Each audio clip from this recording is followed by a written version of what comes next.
আজকে আমরা modern physics চ্যাপ্টারের একটি প্রবলেম সলভ করব। আমাদের কোয়েশ্চেনে বলা আছে একটি বর্গাকার মাঠ অর্থাৎ স্কোয়ার শেপের একটা মাঠ সেটা হচ্ছে মহাকাশে 0.8 মিটার পার সেকেন্ড বেগে গতিশীল এবং তার যে বর্গাকার মাঠ তার অপোজিট সাইড থেকে একটা রকেট সেই মাঠটিকে তার কর্ণ বরাবর, এই যে এটা হচ্ছে সেই মাঠের কর্ণ বরাবর 0.9 মিটার পার সেকেন্ড বেগে অতিক্রম করে যায়। তাহলে সেই রকেটে থাকা একজন পর্যবেক্ষক, সে পর্যবেক্ষকের সাপেক্ষে সে মাঠের ক্ষেত্রফল কত হবে? এটাই আমার question. So first of all, যেহেতু রকেটের বেগ এবং মাঠের বেগ পরস্পর বিপরীত দিকে, তাহলে একটা যদি পজিটিভ হয় একটা নেগেটিভ হবে। ধরে নিলাম যে মাঠের বেগ হচ্ছে নেগেটিভ। সো যখন সেই রকেটটা মাঠকে তার কর্ণ বরাবর অতিক্রম করবে, তখন কি সে কর্ণের অ্যাকচুয়াল লেন্থ দেখবে?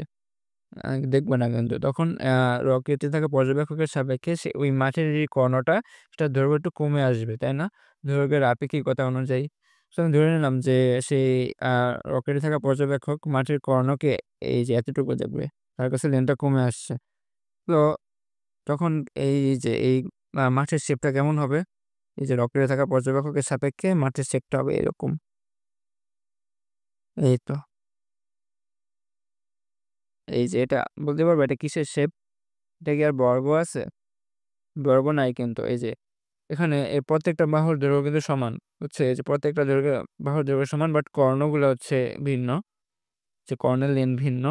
অর্থাৎ এটা হচ্ছে একটা কি রম্বস, তাই না? সো আমরা যদি এই রম্বসের এরিয়া বের করি তাহলেই কিন্তু আমরা ক্ষেত্রফল বের করতে পারবো। সো রম্বসের এরিয়া আমরা কিভাবে বের করি বলো তো? রম্বসের এরিয়া হচ্ছে হাফ ইনটু কর্ণদ্বয়ের গুণফল, তাই না? এই যে কর্ণদ্বয়ের লেন্থের গুণফল। একটা কর্ণ যদি ডি হয় একটা ডি প্রাইম, তো কর্ণদ্বয়ের লেন্থের গুণফলের হাফ হচ্ছে গিয়ে আমার এই রম্বসের এর ক্ষেত্রফল। ওকে। সো এই রম্বসের ক্ষেত্রফল বের করার জন্য আমার ফার্স্টে বের করতে হবে যে এই রকেটে থাকা পর্যবেক্ষকের সাপেক্ষে এই যে কর্ণের যে পরিবর্তিত দৈর্ঘ্য অর্থাৎ আপেক্ষিক দৈর্ঘ্য সেটা কত। সো এটা বের করার ফর্মুলা তো আমরা সবাই জানি। এই যে আপেক্ষিক দৈর্ঘ্য ইকুয়ালস টু আদি দৈর্ঘ্য ইনটু √1 - v²/c², তাই না? সো এখানে এল নট হচ্ছে গিয়ে এই যে কর্ণের আদি দৈর্ঘ্য, যেটা আমরা বের করতে পারবো। এই যে বর্গের ক্ষেত্রফল দিয়ে দিচ্ছি, এটা থেকে বের করা ইজি। দেন হচ্ছে এই বিটা কি বলতে পারবা?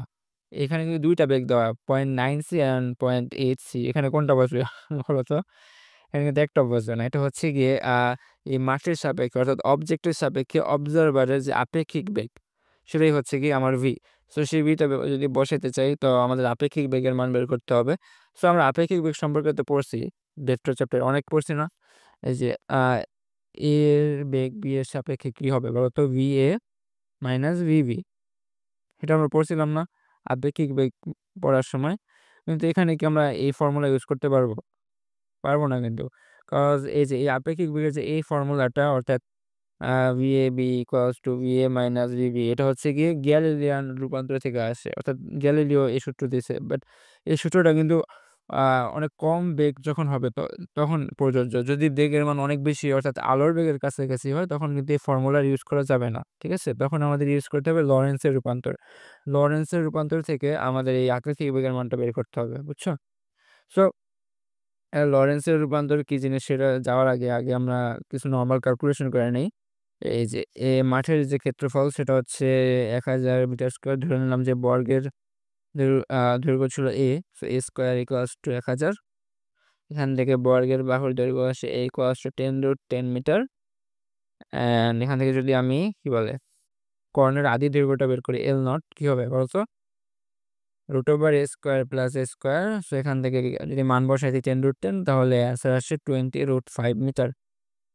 আচ্ছা, এটা আমার দরকার হবে। অ্যান্ড এখন যদি আমি L নট এর মানটা পেয়ে গেছি, এখন জাস্ট আমাদের B এর মানটা লাগবে। মান অর্থাৎ এই যে অবজেক্টের সাপেক্ষে অবজারভারের যে বেগ বা আপেক্ষিক বেগ যেটাকে বলে, সেটা যদি আমরা বের করতে চাই আমাদের কি দরকার? লরেন্সের রূপান্তরটা দরকার। কারণ কি? এই যে আমাদের যে নরমাল গ্যালিলিও রূপান্তর সেটা জাস্ট কম বেগের জন্য ইউজ করা যায়। যদি বেগ অনেক বেশি হয় অর্থাৎ আলোর বেগের কাছাকাছি, তখন কিন্তু এটা খাটে না। তখন আমাদের লরেন্সের রূপান্তর মানে ইউজ করতে হবে। সো লরেন্সের রূপান্তর যদি আমি শর্টকাটে একটু বোঝানোর চেষ্টা করি, জাস্ট বেগের জন্য দেখাবো আরকি, বুঝছো?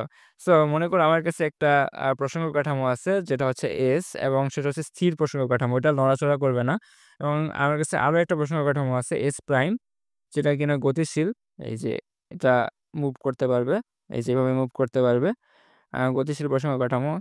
অ্যান্ড এটা হচ্ছে গিয়ে আমাদের এস এর সাপেক্ষে ভি বেগের সামনের দিকে আগায় যায়, অর্থাৎ এটার বেগ হচ্ছে ভি। এস প্রাইম বা গতিশীল কাঠামোর বেগ হচ্ছে ভি। ওকে, আচ্ছা আমি যদি স্থির কাঠামো থেকে সরণ পরিমাপ করি সেটাকে আমরা এক্স দ্বারা ডিনোট করব।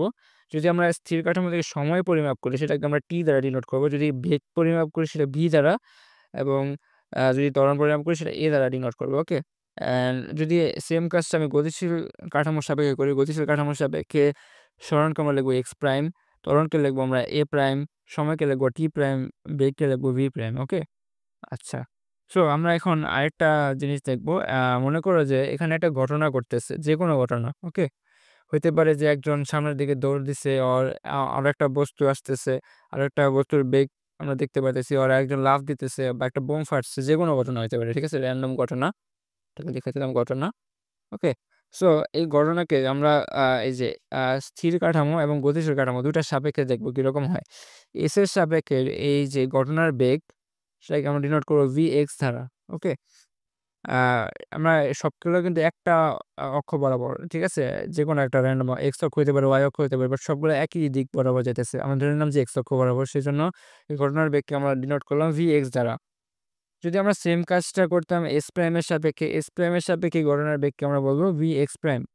দুইটা কিন্তু সমান না, ঠিক আছে? একটা হচ্ছে গতিশীল কাঠামো, একটা হচ্ছে স্থির কাঠামো। দুইটার সাপেক্ষে একটা ঘটনার বেগ ভিন্ন ভিন্ন আসবে, ঠিক আছে? স্থির কাঠামো থেকে একজন মানুষ এই ঘটনার বেগ যদি বি এক্স পরিমাপ করে, আরেকজন মানুষ মনে করো গতিশীল কাঠামো আছে, তো সামনের দিকে বি বেগে গতিশীল, সেই ঘটনার বেগ দেখবে ভি এক্স প্রাইম। ওকে, এই ভি এক্স প্রাইম কে আমরা কি বলতে পারি, বলতে পারবো? ভি এক্স প্রাইমে কিন্তু আমার আপেক্ষিক বেগ। কিভাবে? এই যে মনে করো এখানে একটা মানুষ আছে, বা রকেটই চিন্তা করলাম। এখানে একটা রকেট আছে যেটা কিনা বি বেগে গতিশীল, এবং এখানে আরেকটা ঘটনা, এই ঘটনাকে ধরে নিলাম যে একটা রকেট এদিকে আসতেছে। ওকে, ঠিক আছে? সো আমি কি এই যে এইটার সাপেক্ষে, অর্থাৎ এস প্রাইমে কি এই রকেটের সাপেক্ষে এই রকেটের বেগ কি হবে? এস প্রাইমের সাপেক্ষে ঘটনার বেগ বি এক্স প্রাইম।